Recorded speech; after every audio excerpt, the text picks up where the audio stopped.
Hi everyone, I'm here with your 831 lesson, How Can I Write an Equation? Writing multiplication equations.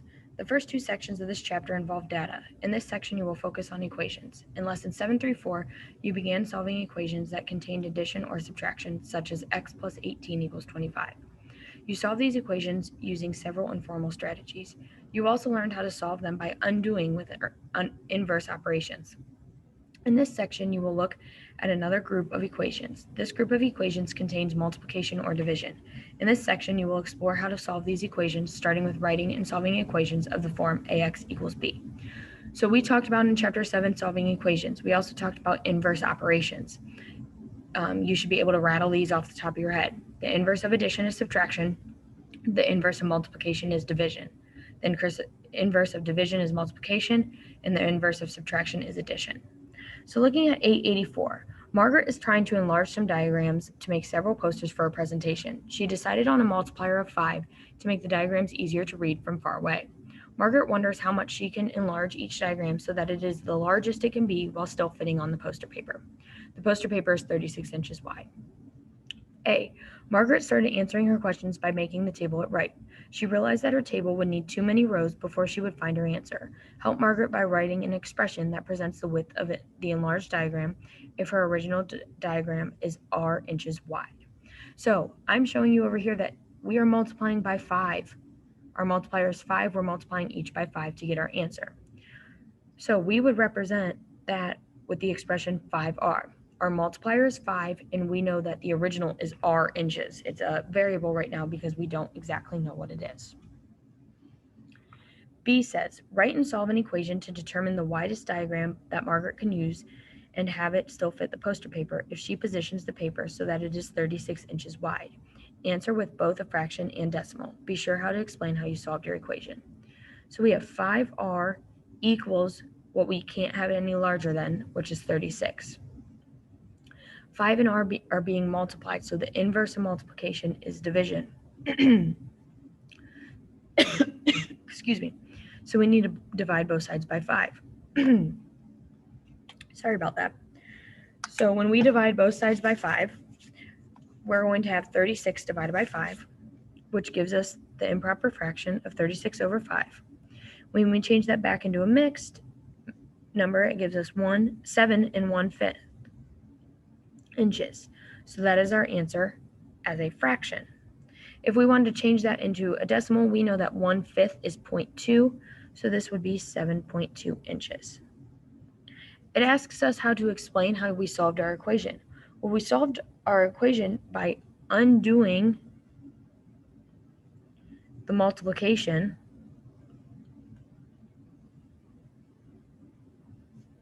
by dividing by 5.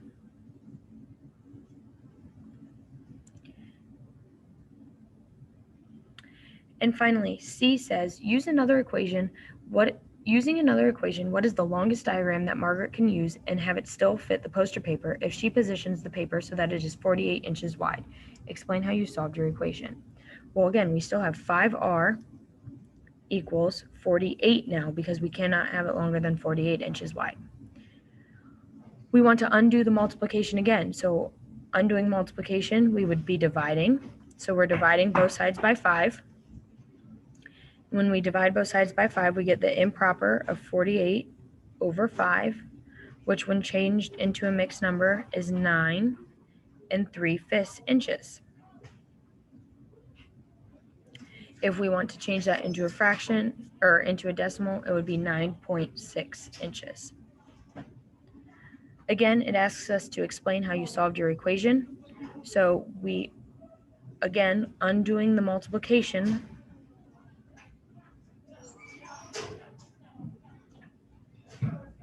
by dividing by 5.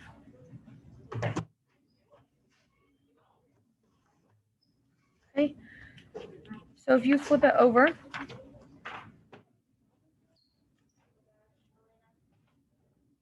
$887 says, Bruce is thrilled because he found out that banks will pay him money called interest if he places his money in a savings account there.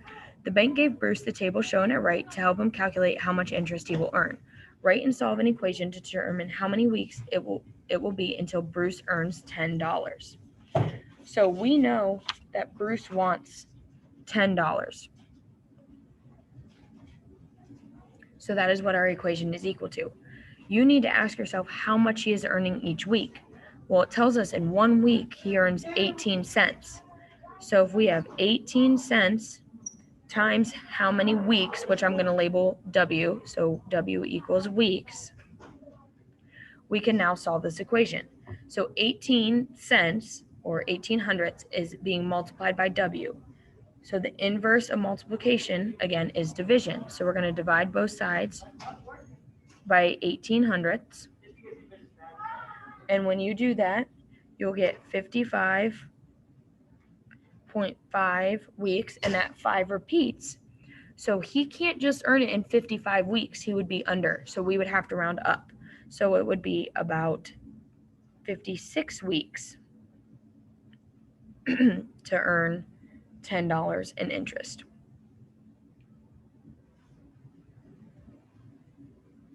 Okay. I'm sorry, you can't see that. Okay. Finally, 888. 888. Problems A, B, C, and D are all practice. A and C, you have to undo the multiplication, or I'm sorry, A, C, and D, you have to undo the multiplication, whereas B, you have to undo the division. So think about your inverse operations while you are doing that. That's the last problem you have today. If you have any questions, please let me know.